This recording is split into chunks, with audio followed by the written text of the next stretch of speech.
ए मेरे गांव वालों, मेरे प्यारों, हम सब मुलाकात भी करेंगे, बात भी करेंगे, लेकिन मैं इस वक्त आपसे ये कहना चाहता हूं कि पहला काम, ये महीना बहुत मुबारक है। कौन सा महीना है? आवाज नहीं आ रही भाई। शाबान, आने वाला महीना रमजान, और जो महीना गुजर गया वो रजब। ये 3 महीने बहुत मुबारक है। अरे बोलो, ये 3 महीने बहुत। हमारे नबी ने 3 महीने के लिए अलग दुआ की, अलग दुआ की। हमारे नबी ने क्या दुआ की? जो महीना गुजर गया ना रजब, अल्लाह कहते इतना मुबारक महीना है, हमारे नबी कहते इतना मुबारक महीना है, जान माल में बहुत बरकत होती है। ये महीने के बारे में भी हमारे नबी ने फरमाया, ये शाबान महीने में जान माल में बहुत बरकत होती है। और आने वाला महीना, ओ हो, हमारे नबी ने क्या फरमाया? अव्वलुहु रहमा व औसतुहु मगफिरा व आखिरुहु इत्कुम मिनन नार। हमारे नबी सल्लल्लाहु अलैहि वसल्लम ने फरमाया, रमजान के पहले 10 दिन आएंगे, अल्लाह रहमत का दरिया बहाएगा, बोलो सुभान अल्लाह। दूसरे 10 दिन आएंगे, अल्लाह मगफिरत का परवाना तकसीम करेगा, बोलो सुभान अल्लाह। और तीसरे 10 दिन आएंगे, हमारे नबी ने फरमाया, मेरा उम्मती जहन्नम तो दूर की बात, जहन्नम का धुआं भी तेरे करीब नहीं आएगा।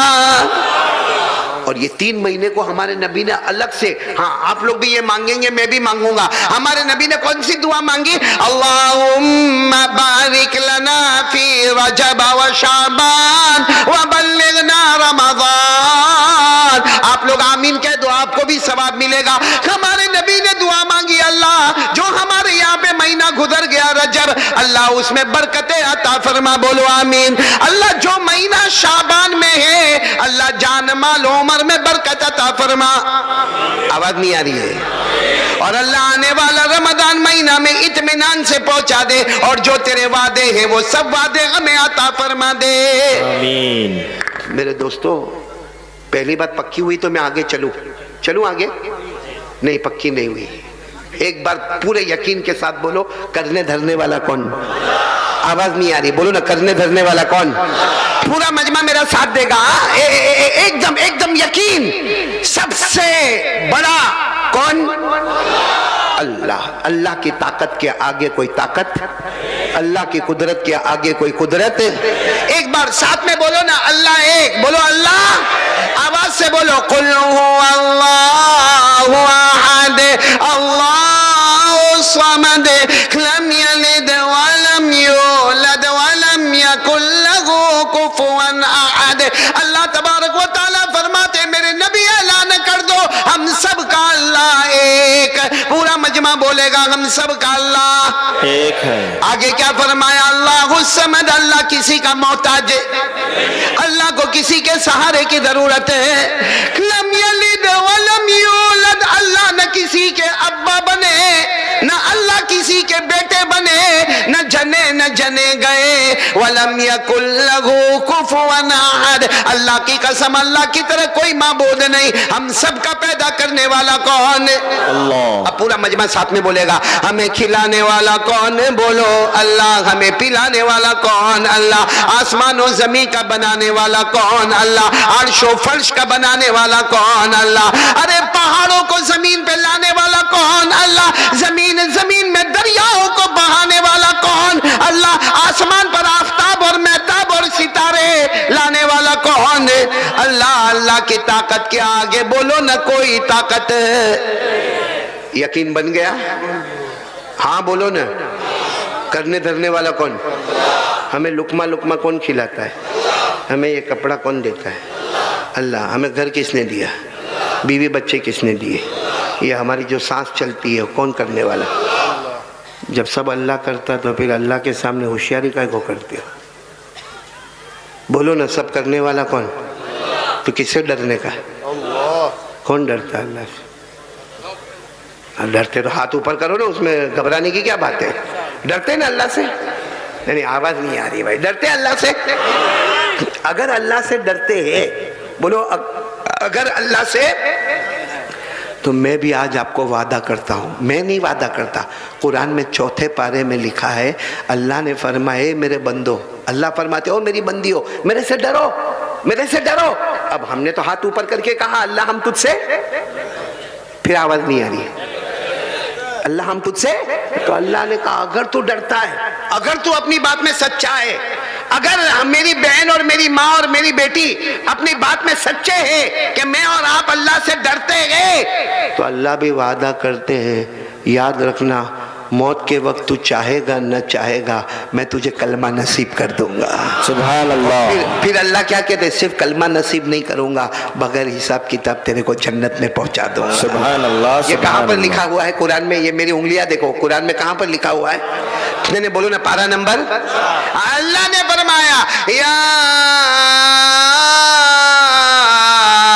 अय्युहल्लज़ीना आमनुत्तक़ुल्लाह हक़्क़ तुक़ातिह वला तमूतुन्ना इल्ला व अंतुम मुस्लिमून। अल्लाह तबारक व तआला फरमाते, ईमान वाला मेरा बंदा, ईमान वाली मेरी बंदी, अल्लाह फरमाते मुझसे डरो। अगर हम हाथ उठाकर कहते गए अल्लाह हम तुझसे डरते गए, तो अल्लाह फरमाते वला तमूतुन इल्ला व अंतुम मुस्लिमून। अल्लाह फरमाते जब मौत का वक्त आएगा तुझे कलमा नसीब करूंगा, बगैर हिसाब किताब के जन्नत में पहुंचाऊंगा। तो एक मर्तबा फिर बोलो, कौन कौन डरता है अल्लाह से? जन्नत मिलेगी, जन्नत। और क्या मिलेगा? मौत के वक्त कलमा। दोनों हाथ ऊपर करके बोलो ना, अल्लाह से डरते हैं। बोलो, अल्लाह से डरते हैं। डरते हैं? अरे हाँ बोलो या ना बोलो, डरते हैं ना, क्योंकि करने धरने वाला कौन? अभी हम बोले कि हमें खिलाने वाला कौन? अल्लाह। या आसमान और जमीन का पैदा करने वाला कौन? अल्लाह। डरते हैं ना अल्लाह से, तो फिर मोबाइल पे गंदे काम काहे को करते हो? उस वक्त अल्लाह कहाँ जाते हैं? एक बात बताओ ना, अल्लाह सो जाते रात को? नहीं, हाँ या ना? हमारा यकीन क्या बोलता है? अल्लाह सो जाते। तो फिर रात को 1 बजे मोबाइल पे जो गंदा करते हो तो अल्लाह नहीं देखते? ये हमारे जवान जो यहाँ खड़े हैं, वहाँ बैठे, अल्लाह को हाजिर नाजिर रखकर बताओ, मोबाइल पर इतना गंदा देखता है। कसम खाकर कहता हूँ, कब्रिस्तान की ज़मीन है, हमारा जवान इतना गंदा, इतना नालायक, इतना निकम्मा, इतना बेवफा, इतना माँ और बाप को सताने वाला कि वो जब मोबाइल पे इतना गंदा देखता है, औरत को देखता है आधा कपड़ा पहनी है, नाचती है, गाती है, और वो देखता है। सही कहता हूँ, अगर अचानक उसकी माँ आ जावे ना और माँ आके उसका मोबाइल छीन लेवे ना, और मोबाइल में माँ देखे ना कि मेरा बेटा क्या करता है, तो माँ भी कहेगी काश पहले ही मर गया होता तो अच्छा होता, या पैदा नहीं होता तो। क्या करते मोबाइल पे? जीना। रात को 1 बजे वो बेचारा अब्बा और अम्मा समझते हो मेरा बेटा तो वो रूम में गया, सो गया, दरवाजा बंद किया, सो गया। काहे का सो गया? वो मोबाइल में गंदे कामों में खो गया। मोबाइल में जीना होता है, मोबाइल में चोरी होती है, मोबाइल में गीबत होती है, मोबाइल में चुगली होती है, मोबाइल में गंदे से गंदा एपिसोड देखा जाता है, मोबाइल पर माँ बहनों की गालियाँ सुनी जाती है। मोबाइल की वजह से हमारी माँ नाराज़ है, हमारा अब्बा नाराज़ है। आपको मालूम है, पूरा मजमा सुनो, जिसकी माँ उससे नाराज़ होवे ना, अभी बड़ी रात गई, कौन सी रात गई? बोलो ना, कौन सी रात गई? शबे बारात गई ना, रात इबादत किए होंगे ना? अरे हाँ बोलो ना, किए होंगे ना? जागे होंगे ना? खरे बोलो ना, जागे होंगे ना? मालूम है हमारे नबी ने क्या फरमाया? जाग ले। हमारे नबी कहते जाग, इबादत कर। हमारे नबी कहते हैं शबे बारात में जाग और क्या कर? इबादत कर। दूसरे दिन रोजा भी रख। बहुत सारे लोगों ने रोजा भी रखा होगा, बोलो रखा कि नहीं रखा? हमारे नबी ने फरमाया, वान अली रज़ियल्लाहु तआला अन्हु क़ाल क़ाल रसूलुल्लाह सल्लल्लाहु अलैहि वसल्लम इज़ा कानत लैलतुन निस्फ़ि मिन शाबान फ़क़ूमू लैलहा वसूमू नहारा औ कमा क़ाल रसूलुल्लाह सल्लल्लाहु अलैहि वसल्लम रवाहु इब्न माजा। हज़रत अली फरमाते, मैंने अपने कानों से सुना, मेरे नबी ने फरमाया जब शबे बारात यानी 15वीं शाबान वाली रात आए, हमारे नबी कहते जागो, इबादत करो और दूसरे दिन रोज़ा रखो। लेकिन एक हदीस में हमारे नबी ने क्या फरमाया? अगर कोई पूरी रात जागे, पूरी रात कुरान पढ़े, पूरी रात नफल पढ़े, पूरी रात अल्लाह माफ़ कर दे, अल्लाह माफ़ कर दे, अल्लाह माफ़ कर दे, हमारे नबी फरमाते हैं अगर इसकी माँ या इसका बाप इससे नाराज़ है, बोलो अगर इसकी माँ या इसका बाप इससे ना, ये पूरी रात इबादत करे, दूसरे दिन रोजा रखे। हमारे नबी फरमाते हैं इसने पूरी रात इबादत की है, सिर्फ ये रात नहीं, आने वाले रमजान के सब रोजे रख ले, आने वाले रमजान की सब रातें जागे, शबे बारात में भी जागे, शबे कदर में भी जागे, ईद की रात में भी जागे। लेकिन अगर इसकी माँ और इसके अब्बा इससे नाराज है, हमारे नबी ने फरमाया यतकल्लबु मिन जम्बिन इला जम्बिन वला तजरिल कलिमतु अला लिसानी। हमारे नबी कहते हैं अगर इसकी माँ और इसके बाप इससे नाराज है, मौत के वक्त तड़पेगा तड़पेगा तड़पेगा, लाख कोशिश करेगा मगर मैं उसको कलमा नसीब नहीं करूंगा। इसलिए मेरे प्यारो, आज अगर मेरी बात पर आते हो तो आ जाओ पहली बात पर, एक डरना। और किससे डरना? कौन कौन डरेगा आज से? तो क्या करेंगे? मोबाइल छोड़ देंगे? ना ना, छोड़ने का नहीं। मोबाइल छोड़ना भी नहीं, तोड़ना भी नहीं, फोड़ना भी नहीं। अरे बोलो, मोबाइल छोड़ेंगे नहीं, मोबाइल तोड़ेंगे नहीं, मोबाइल फोड़ेंगे नहीं। और मोबाइल हलाल है। ए मेरे प्यारो, ये हमारा फेसबुक होवे कि यूट्यूब होवे, ये हलाल है, हलाल है। अगर मोबाइल हराम होता, हमारे उलमा के पास ना होता, हमारे दावत और तबलीग वालों के पास ना होता, हमारे औलिया के पास ना होता, हमारे खानका वालों के पास ना होता, सीधे साधे लोगों के पास मोबाइल ना होता। अगर हराम होता तो ना होता, लेकिन सबके पास मोबाइल हलाल है, लेकिन फॉर्मेट हमारा हराम है। मोबाइल हलाल है, लेकिन जिस तरह हम इस्तेमाल करते वो, वरना पूरा मजमा बोलेगा हमारे मोबाइल में कुरान का सबक आता कि नहीं आता, हदीस का सबक, नज़म आती कि नहीं आती, नात आती कि नहीं आती, कुरान पाक को सही कैसे पढ़ने का बोलो आता कि नहीं आता। और चलो ये छोड़ो, मेडिकल आता कि नहीं आता, साइंस आता है, बायोलॉजी आता है, हिस्ट्री आता है, ज्योग्राफी आता है, लॉजिक आता है, केमिस्ट्री आता है। मतलब है कि हमारा मोबाइल एजुकेशन है, नॉलेज है, दीन और दुनिया की तालीम है। ये मोबाइल जिससे आप गलत काम करते हो, इससे सही काम करो। वही मोबाइल जो हमको जहन्नम में लेके जाने वाला, यही मोबाइल हमको जन्नत में ले जाने वाला बनेगा। तो कौन कौन ये गांव में तैयार है? मोबाइल रखेंगे मगर फॉर्मेट सही करेंगे, दोनों हाथ ऊपर करके गाओ। ये किसकी वजह से करेंगे? आवाज नहीं आ रही, किसकी वजह से करेंगे? और जो अल्लाह से डरेगा, अभी मैंने सुना, जो अल्लाह से डरेगा वो चाहेगा ना चाहेगा, बोलो अल्लाह मौत के वक्त बगैर हिसाब किताब के, अल्लाह ने फरमाया वलिमन खाफ मकाम रब्बिही जन्नतान फबिअय्यि आलाई रब्बिकुमा तुकज़्ज़िबान। अल्लाह तबारक व तआला फरमाते मेरा बंदा मुझसे डर जा, ए मेरी बंदी मुझसे डर जा, मैं जन्नतों पे जन्नत अता करूंगा। पूरा मजमा बोले जन्नत देने वाला कौन? अल्लाह। तो पहली बात के लिए कौन तैयार है? देखो मैं 3 बातें करूंगा और बात खत्म करूंगा। मेरे को जो टाइम दिया गया उसमें अब थोड़ा सा टाइम बाकी है, तो आप लोग मेरा साथ दोगे ना इंशाअल्लाह। पहली बात के लिए कौन कौन तैयार है? दोनों हाथ ऊपर करके बोले, करने धरने वाला कौन? आज से यकीन मजबूत, हर काम करेंगे, लेकिन पहले किससे बात करेंगे? मैंने बोला पहले किससे बात करेंगे? अरे आप एग्जाम देने के लिए जाते हो, आपने पूरी तैयारी की है, माशाल्लाह आपके पास किताबें हैं, आपके पास कलम है, आपके पास इल्म है, आपके पास नॉलेज है, आपके पास एजुकेशन है, लेकिन आपने देखा होगा कभी कभी इतना मेहनत करने वाला भी वापस आता और आकर कहता है कि वो पेपर बराबर नहीं गया। बोलो होता कि नहीं होता पेपर बराबर? तो मेरे दोस्तों इरादा कर लो, करने धरने वाला कौन? अल्लाह।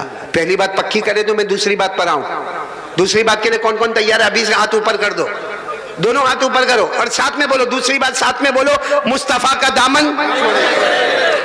बहुत पक्की बात पे आ रहा, शाबान महीना है, बोलो कौन सा महीना? अभी मैं आपको शाबान के बारे में बता रहा था। एक बात और बताऊं, सब मिला के महीने कितने? ये भी नहीं मालूम गांव में? नहीं बोलो ना, कितने महीने? 12 महीने में 2 महीने ऐसे हैं, बोलो 2 महीने ऐसे हैं कि हमारे नबी ने फरमाया एक मेरा है एक अल्लाह का है, एक मेरा है और एक अल्लाह। 12 महीने में 10 महीने को साइड पे रखो, 2 महीने हमारे नबी ने फरमाया ये जो महीना है शाबान, हमारे नबी ने फरमाया ये मेरा महीना है और आने वाला रमजान अल्लाह का महीना है। बोलो आने वाला रमजान। हमारे नबी ने क्या फरमाया? क़ाल रसूलुल्लाह सल्लल्लाहु अलैहि वसल्लम शाबानु शहरी व रमजानु शहरुल्लाह। हमारे आका सल्लल्लाहु अलैहि वसल्लम ने फरमाया शाबान मेरा महीना है और पूरा मजमा बोले रमजान किसका? चलो अब दूसरी बात पर मैं आ रहा हूँ, एक साथ में आवाज करके बोलोगे मुस्तफ़ा का दामन। अभी भी आवाज नहीं आ रही, बोलो ना मुस्तफ़ा का दामन। पूरा मजमा बोले हमारे नबी से बढ़कर कोई नबी, हमारे नबी बहुत प्यारे। अरे बोलो ना हमारे नबी। अगर आपकी इजाज़त हो तो एक वाक़या सुना दूँ। नहीं इजाज़त है आपकी? आप इत्मीनान से सुनेंगे इंशाअल्लाह, पूरे वक़ार के साथ सुनेंगे इंशाअल्लाह। बहुत प्यारा वाक़या सुना रहा हूँ, हकीकत में आपका दिल खुश हो जाएगा, आपका दिल बाग बाग हो जाएगा। आप सोचने पर मजबूर हो जाएंगे कि हमारे नबी से बढ़कर कौन नबी होगा। वाक़या सिर्फ सुनना, मैं उस वक्त की बात सुना रहा हूँ जब हमारे नबी की उम्र, ये मेरी उंगलियाँ देखो और आप लोग बोलो हमारे नबी की उम्र कितनी? 7 साल। 7 साल का तो छोटा बच्चा, अरे बोलो 7 साल का तो छोटा बच्चा। अच्छा मैं उस वक्त की बात कर रहा हूँ जब हमारे नबी की उम्र मुबारक कितनी। पूरा मजमा सुनना, हमारे नबी को आंखों में तकलीफ हो गई। किस में तकलीफ हो गई? उम्र कितनी? और हम लोग बोलते हैं आंख आ गई। हम लोग क्या बोलते हैं? आंख आ गई, जिसको आशोब चश्म, उर्दू में और फारसी में इसको क्या कहते हैं? आशोब चश्म। यानी हमारे नबी सल्लल्लाहु अलैहि वसल्लम की आंखें मुबारक लाल लाल हो गई, वो दुखने भी लगे, वो जलने भी लगे, उसमें से पानी के कतरा भी टपकने लगे। हमारे नबी बहुत परेशान। और उम्र कितनी है? बचपन है। और मालूम है हमारे नबी को सरपरस्ती में कौन? दादा अब्दुल मुत्तलिब। उस वक्त हमारे नबी को समझाने वाले और लेके चलने वाले दादा, और दादा का नाम क्या है? अब तो किसी ने दादा को कहा, भाई किसी ने दादा को कहा कि तुम्हारे पोते मोहम्मद, इनकी आंखों में बहुत तकलीफ है, 7 साल की उम्र है, आंखें देखो कितनी लाल हो गई है, कितनी बड़ी हो गई है, और कैसा आंखों में से पानी निकलता है, कैसा कतरा टपकता है। तो दादा ने कहा मैंने बहुत इलाज करवाया, लेकिन मेरे पोते मोहम्मद का कोई इलाज होता? बोलो कोई इलाज होता? तो किसी ने क्या कहा मालूम? यहाँ मक्का, ये मक्का है, यहाँ काबा है, यहाँ से बहुत दूर जाना पड़ेगा। बहुत दूर जाओगे तो एक इलाका आएगा, उसका नाम है ओकाज। बोलो क्या नाम है? ओकाज। ओकाज बोले वहां जाओ, वहां एक बूढ़े मियाँ मिलेंगे, बहुत इल्म वाला बूढ़ा मिलेगा। छोटी सी झोपड़ी होगी और वो झोपड़ी के अंदर बूढ़ा बैठा होगा, और वो बूढ़ा सिर्फ एक ही काम करता है, अल्लाह अल्लाह। उस जमाने में भी बोलो क्या? अल्लाह अल्लाह अल्लाह। कहो बूढ़ा वो अल्लाह अल्लाह करता है, लेकिन आंखों का स्पेशलिस्ट है, आंखों के बारे में उसको बहुत महारत है। आप अपने पोते को लेकर वहां चले जाओ, वो जो भी दवा देगा तो आपके पोते अच्छे हो जाएंगे। बोलो हमारे नबी की उम्र कितनी थी? पूरा मजमा बोला कितनी उम्र थी? 7 साल। अब दादा अब्दुल मुत्तलिब लेकर गए। अब दादा अब्दुल मुत्तलिब के पास सवारी भी नहीं, कहाँ कैसा लेकर गए मालूम? कभी अपने पोते मोहम्मद रसूलुल्लाह को अपने कंधों पर बिठा देवे, कभी रास्ते में चलावे, फिर कंधों पे बिठावे, फिर रास्ते में चला। वो गर्मी, वो चिलचिलाती गर्मी, वो आसमान भी गर्म, वो जमीन भी गर्म। वो दादा अब्दुल मुत्तलिब चले चले चले चले चले बहुत दूर पहाड़ों को पार करके ओकाज पहुंच गए। बोलो कहाँ पहुंच गए? ओकाज। और जो पता बताया था ना, वहां झोपड़ी भी है, और झोपड़ी के अंदर कौन बैठा हुआ है? वो बूढ़े मियाँ बैठे। क्या करते? अब दादा अब्दुल मुत्तलिब जब वहाँ पहुँचे ना, तो वो बूढ़े मियाँ की जो झोपड़ी थी ना, वो झोपड़ी की थोड़ी सी खिड़की खुली थी। तो दादा अब्दुल मुत्तलिब ने खिड़की में से देखा और कहा, ओ बूढ़े मियाँ को कहा, ओ बुजुर्ग आदमी जरा बाहर आ जाओ, पोते को लेकर आया हूँ, मेरे पोते को लेकर आया हूँ। मेरे पोते को आंखों में तकलीफ बहुत है, आंखों में सूजन भी है, आंखों में दुखन भी है, आंखों में जलन भी है। मेरे पोते को लेकर आया हूँ और सुना कि आपके पास आंखों का बहुत अच्छा इलाज है, तो जरा मेरे पोते का इलाज कर लो ना। बात समझ में आ रही ना आपको? वो जो अंदर बूढ़े मियाँ थे ना, वो ऊपर भी देखने को तैयार नहीं, वो ऐसा यूं गर्दन झुका के बैठे।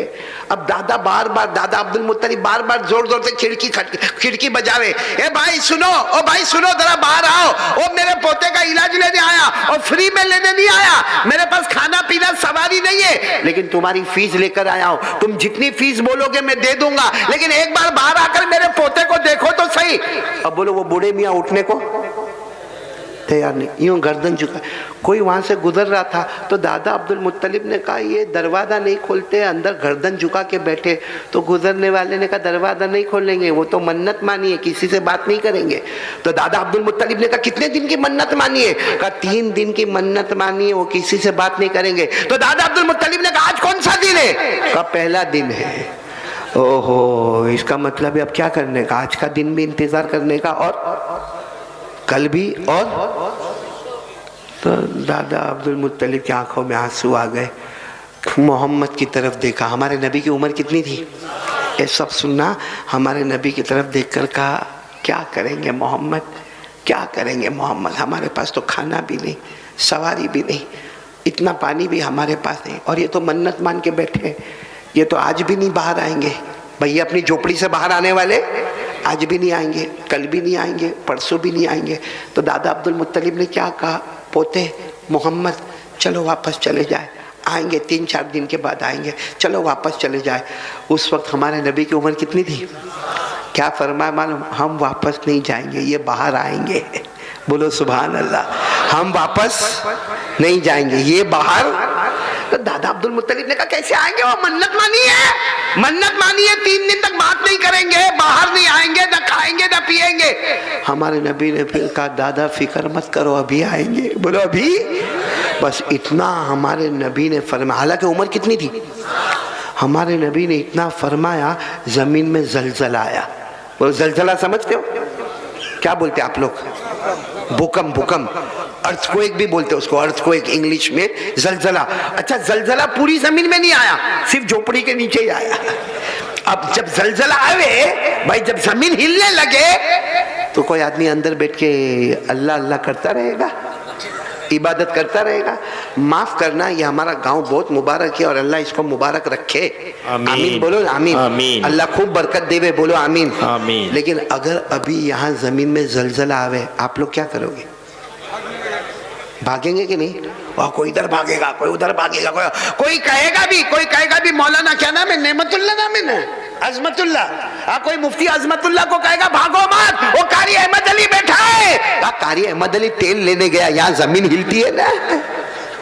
तो जलजला ऐसी चीज है कि भारी से भारी आदमी भी क्या करता है, भागता। अब वो झोपड़ी के नीचे जलजला आया, जैसा जलजला आया वो बूढ़े मियाँ की जब झोपड़ी हिलने लगी, वो खड़े हुए और जोर से दरवाजा पटक के खोला और बाहर आकर कहा क्या हो गया, क्या हो गया, क्या हो गया? दादा अब्दुल मुत्तलिब बाहर ही खड़े देखा, कुछ नहीं हुआ। तो मन्नत तो टूट गई क्योंकि वो खड़े होके बाहर आ गए, बातचीत भी कर ली। तो यूं सर पे हाथ रखकर कहा कुछ नहीं हुआ। दादा अब्दुल मुत्तलिब ने कहा ना यहाँ तो कुछ नहीं हुआ। तो कहा मेरी हाँ, कहा तुम्हारी झोपड़ी हिलती थी, तुम्हारी झोपड़ी के नीचे जमीन हिलती थी, बाकी यहाँ कुछ भी नहीं हुआ। तो वो बूढ़े मियाँ बाहर निकले, कहा आए क्यों, आए क्यों? तो वो तो बहुत समझदार थे बूढ़े मियाँ। दादा अब्दुल मुत्तलिब ने कहा पोते को लेकर आया हूँ। ओहो, जैसे वो बूढ़े मियाँ ने कहा कहाँ है पोता आपका? तो हमारे नबी वहीं बैठे थे। कहा ये मेरे पोते का नाम क्या है? कहा मोहम्मद। तो वो बूढ़े मियाँ यूँ देखे, देखने के बाद कहा बच्चा यतीम है।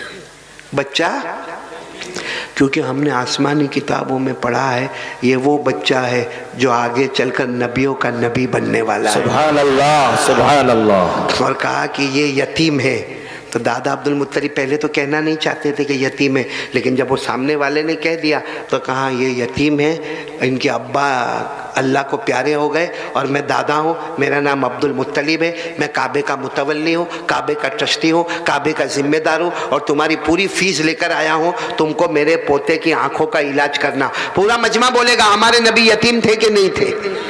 मेरी आवाज नहीं आ रही, बोलो ना, यतीम थे कि नहीं थे? मेरे साथ में पढ़ो ना। अल्लाह ने फरमाया अलम यजिदका यतीमन फावा व वजदका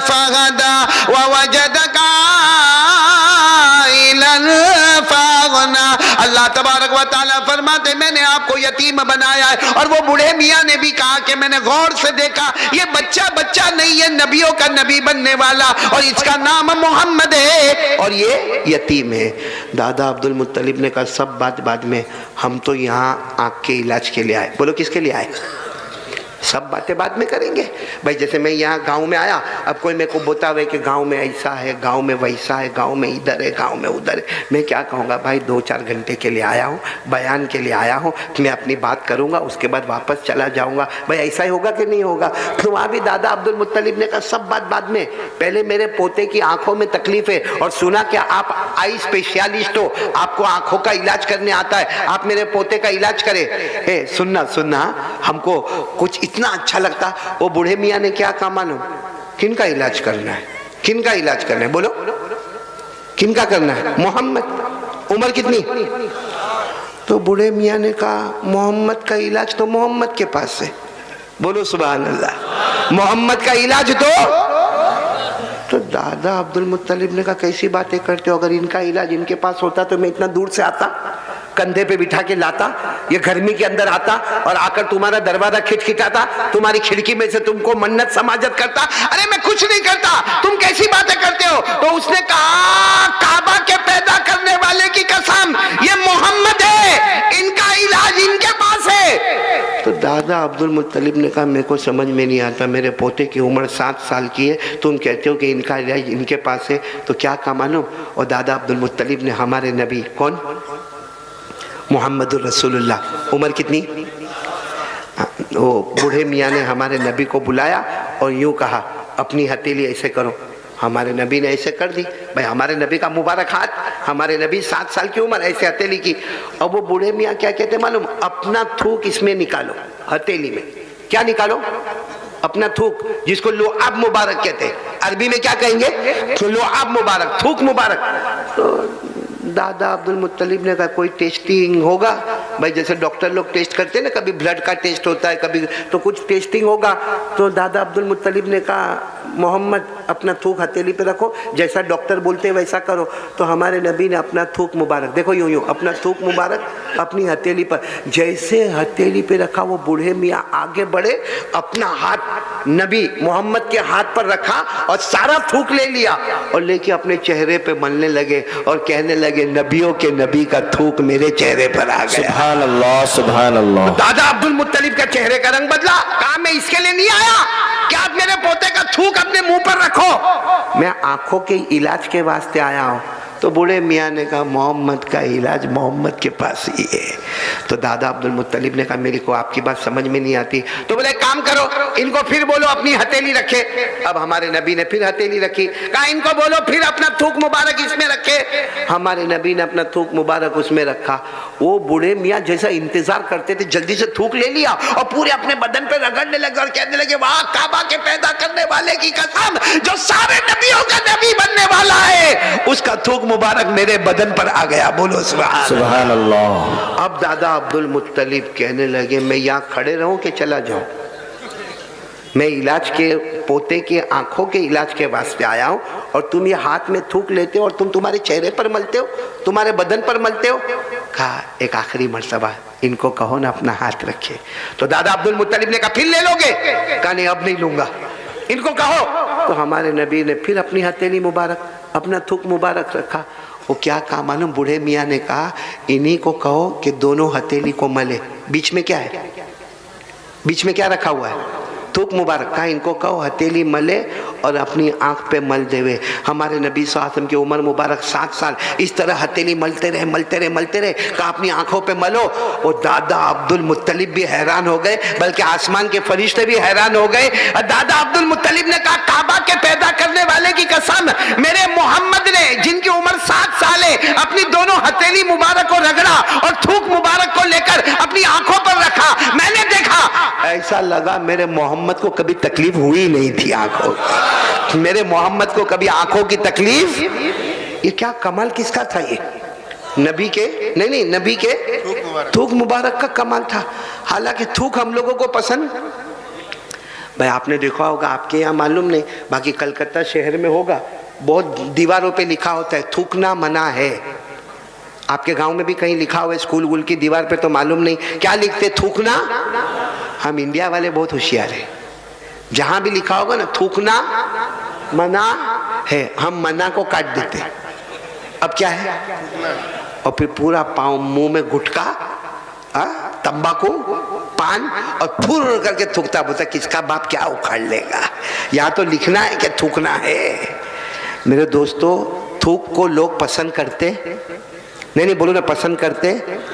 आप बोलो तो जल्दी एक वाक्य सुना दो, वाक्य सुना दो जल्दी से, वही हमारे नबी का थूक मुबारक, वाक्य सुना दो। अब जो लोग उम्रा करने गए होंगे यकीनन उन्होंने ओहद मैदान देखा होगा। ओहद पहाड़, 18 किलोमीटर का पहाड़, साथ में बोलो कौन सा पहाड़।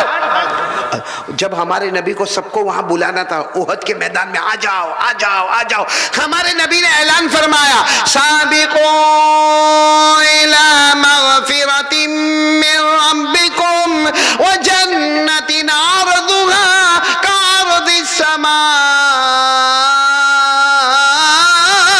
वल अर्द उइद्दत लिल्लज़ीना आमनू बिल्लाहि व रुसुलिही। हमारे नबी ने ऐलान फरमाया, आओ ओहद मैदान में आओ, ओहद मैदान में आओ। ए गांव वालों, क्या नाम है, गांव का नाम क्या है? इंचल गढ़िया, जो भी नाम होवे, एक बात मेरी सुनना, जब हमारे नबी ने सबको ओहद मैदान में जमा किया ना, एक सहाबी थे जिनका नाम था रिफा। बोलो क्या नाम? ये नाम हमारे गांव में किसी का नहीं होगा, बल्कि कलकत्ता में भी बहुत मुश्किल से नाम मिलेगा। बोलो क्या नाम? रिफा। साथ में बोलो आर, आर से रिफा। उनको क्या हुआ मालूम? ओहद मैदान में आंख में तीर लगा, आंख में तीर, और इतना खतरनाक तीर लगा कि आंख बाहर आ गई। बोलो आंख। हजरत रिफा रदी अल्लाह ताला अन्हु, बोलो उनकी आंख, वो अपने हाथ में आंख लिए, यहाँ से खून का रेला बहता है, हाथ में आंख है, और वो ढूंढ रहे अल्लाह के रसूल का है, अल्लाह के रसूल का है, ओहद मैदान में मेरे नबी का है, मेरे नबी का है। किसी ने कहा वो पहाड़ के पास हमारे नबी है। ये गए और जाकर कहा, अल्लाह के रसूल मेरी आंख बाहर आ गई, ये खून बहता है, बहुत तकलीफ होती है, बहुत दुखता है, अल्लाह के रसूल मेरे। मालूम क्या हुआ? हमारे नबी ने एक सहाबी को कहा इनका खून साफ कर दो। खून जैसे साफ किया, हमारे नबी ने अपना लुआब मुबारक, यानी क्या, थूक मुबारक लिया, उनकी आंख के ऊपर यूं मल दिया, और जो हाथ में आंख थी ना उसके पीछे भी यूं करके थूक मुबारक लगा दिया। उसके बाद हमारे नबी ने अपने हाथ से यूं आंख को फिट कर दिया। ओहो, रिफा कहते मेरे पैदा करने वाले की कसम, जो आंख में कभी तीर लगा नहीं था उसमें तकलीफ होती थी, लेकिन ये आंख में मुझे कभी तकलीफ नहीं होती। ये आंख मेरी दुखती थी, मगर इस आंख में मुझे कभी दुखन नहीं हुई। और कहा जब मैं आंखों को एक आंख बंद करता था, ये आंख से इतना दूर नजर नहीं आता था जितना उस आंख से दूर नजर आता था जो मेरे नबी के थूक मुबारक से तैयार हुआ।